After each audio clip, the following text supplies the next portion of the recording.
In this video, we'll show you how to draw areas using GardenBox 3D.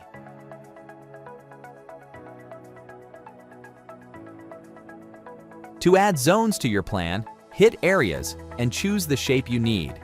Let's create a rectangular parking area. Set the desired length and width. Choose the ground covering. Concrete is a good choice for a parking area. Place it under the car. Drag the handle to resize it, keeping the proportions. You can also move the borders separately. To adjust the area settings, go to Properties. Replace the material. Change the scale and lock or unlock the object placement. Adding areas might also come in handy when planning your garden. Let's add a semicircular area. Choose a suitable type of ground covering. Use the yellow circle to rotate the flower bed.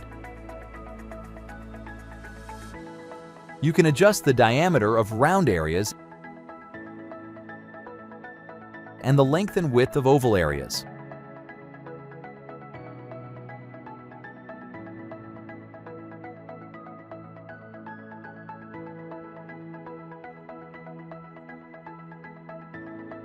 We've added some plants and flowers to the created areas.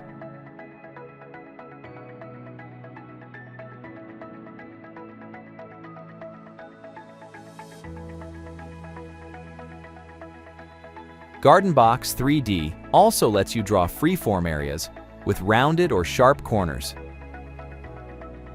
Create the desired shape by adding points with the left mouse button. By the way, you can change the angle type while drawing.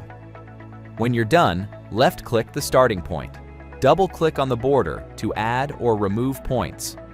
Open the texture catalog if you need to change the material. This is how you can draw areas in your landscape design. Want to learn more about other features? Then visit the website right now.